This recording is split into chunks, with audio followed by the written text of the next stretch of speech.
What's up, guys? Welcome back to the channel. Thanks for tuning in. Today is going to be a brief video, but this is basically the case for the Ethereum to 100K. This is going to sum up my video on the triple halving, the road to 100K ETH. This is based on a 69-page paper that basically described why Ethereum is exploding in value and what will it potentially be doing. So there are a couple of catalysts for this, but first off is the defense for ultra sound money. So you have Bitcoin. Bitcoin is sound money. So there is a limited supply. There's 21 million, and there will only ever be 21 million. However, with Ethereum, there is potentially going to be a supply cap. And they're saying by the time the EIP 1559 launches, if you don't know what that means, all you need to know is every time you transact on the network, tokens are burned forever. So basically supply decreases. So it's almost like free marketing. So whenever they're going to be displaying charts on TV screens or on computers showing the supply, you'll see the chart of Bitcoin going up steadily because yes, it has an inflation rate. However, Ethereum, on the other hand, is going to be an inverse related chart. So it's going the opposite way. Bitcoin's going up, Ethereum is going down. And it's going to be, they average about a 2% rate, more or less depending on however many transactions there are going to be. So first you have sound money, which is Bitcoin. It's sound money because there's a controlled inflation rate. Everything can be seen. There's never going to be a certain amount over 21 million. And then you have ultrasound money, which is negative, de-inflationary. You're running, or you're getting less and less and less of the supply. And we've never seen this style of asset ever on Earth, just period. Unless you're talking about a Mona Lisa painting or something that can never be recreated. But that can't be used as money because there's none. There's only like one or two, or there's only one Mona Lisa. You can't exchange it, and it's not able to be fractionalized, so it can't be used as money, so it's not considered money. So you have the case of ultrasound money, and I know a lot of people are saying, oh, the gas fees are so high, the gas fees are crazy. Well, sure, maybe gas fees could be the death of Ethereum, but not the asset ETH. ETH and Ethereum are two different things. Ethereum is the full network of Ethereum. Like that's just what Ethereum is. When you talk about Ethereum, you're talking about everything that runs on it. ETH is the gas, or quote unquote the asset or oil of the system. So ETH is an entirely different thing from Ethereum. It is two separate things. You have Ethereum network and you have ETH. So it may be the death of Ethereum with the gas fees in the meantime until they figure that out. But ETH, on the other hand, is an asset. In my opinion, this is something that is ultra sound money. So that's one of the few things for Ethereum. Now I'm going to go ahead and talk about a couple of on-chain metrics. So here's on Glassnode. This is the ETH locked up into the ETH 2.0 deposit contract. So all 4 million ETH, actually it's more than this. It's about 12% of the supply, or about 13% of the supply right now, that is locked up in the ETH 2.0 deposit contract and in DeFi.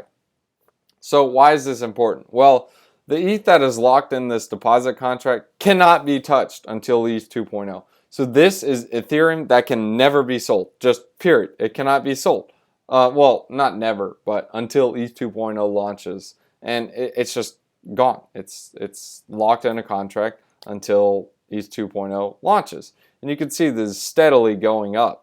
Another thing, you see all kinds of articles like this saying Ethereum reaching all-time high after significant exchange outflows. Well, yeah, it's true.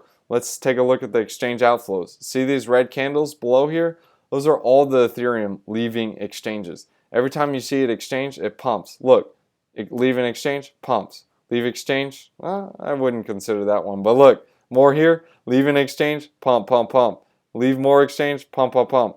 And look, more is leaving in an exchange. Yeah, sure, we have a dump right now, but hey, all we need is one of these big red candles and it resumes. I don't know. Time will tell. We'll see what happens, guys. But anyways, that's the case for the Ethereum exchange outflows. So you have people taking it off exchanges, you have it locking up in ETH 2.0, and now you're like, well, we still have miners dumping this, and yeah, sure, there are miners dumping it because they got to pay for electricity, they got to pay their employees, they got to pay for bills, and that's the same thing with Bitcoin. But that's the problem with Bitcoin. So Bitcoin has the halving, but yet you still have miners who are on there that have to pay for daily expenses.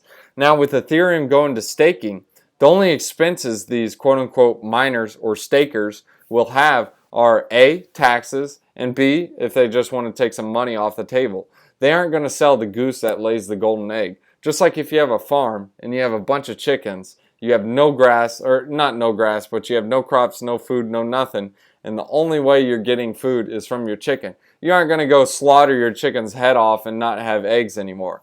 No, you're going to keep them fed, keep them going, keep getting those eggs every day, eating them eggs. That's the same thing with ETH. ETH is if you sell your baby or you sell your chicken or kill your chicken, you aren't going to be getting those daily eggs. ETH is going to be paying interest. Bitcoin does not do that. That's why I see this being a case for ultrasound money. They have all these Bitcoin maxis like, wow, I can get sound money and earn an interest on it? Wow, I can eat my cake too. That's awesome. All right, so that's just another case for Ethereum. On top of that, you're having Visa, MasterCard. You're having all these people talking about purchasing Ethereum. I'm not saying all the news is out there for Bitcoin, but I mean, for crying out loud, if you go on some of the news stations, they can spell Ethereum wrong. If you're so bullish on Ethereum, well, why don't you try to figure out how to spell something? But anyways, guys, not trying to harp on it too much. But if you guys want to hear the full information on how Bitcoin gets to 100,000, highly recommend you guys check out my video. I'll leave a link in the description below. But here's basically the triple halving, the road to 100K ETH. So just to sum it up, staking. It keeps from people dumping it because they don't want to cut their chickens' necks off. 2, you got the EIP 1559. You got the fee burn going on. 3, you're getting rid of the miners so there's not going to be massive dumpage.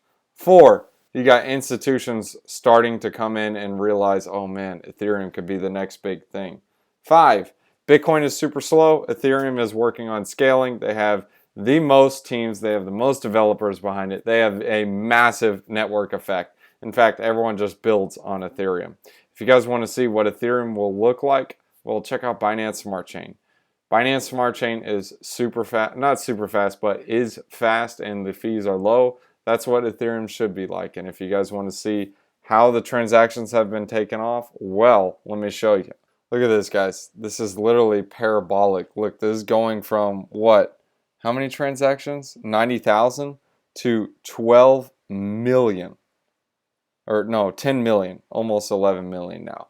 Guys, Ethereum is only pumping about 15 or 1.5 million transactions per second. So keep that in mind, guys. If you guys enjoyed this video, smash up the like, subscribe to the channel, and if you guys want to support the channel in any way, smash up the like and get paid to do it by using any of the referral links in the description below. If you guys have any comments, if you guys tell me your thoughts, leave them in the comments in the description below. If you guys want me to cover a coin, go ahead and leave it in the description below as well, and the reason why you're so bullish on it, and give us some alpha.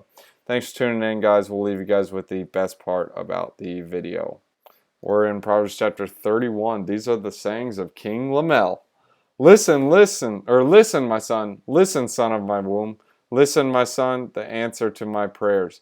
Do not spend your strength on women, your vigor on those who ruin kings. That's so true, man. But again, hey, if you love your women, have fun with it. But remember, what really matters in life, man. Yeah, it's great. You can get a girlfriend, do this, and this. But make sure you only marry one. Make sure you only choose one. Make decisions. Don't make impulsive decisions. Please think about your decisions that you do make. I'm not your, what is that called? Matchmaker or gender finder, or I don't even know what they call it. But just think about your decisions. Thanks for tuning in, guys. Thanks for watching, guys. If you guys are new to the channel, go ahead and hit that like and subscribe button and hit that bell notification. That way you guys can be ahead of the game every time we make a new video.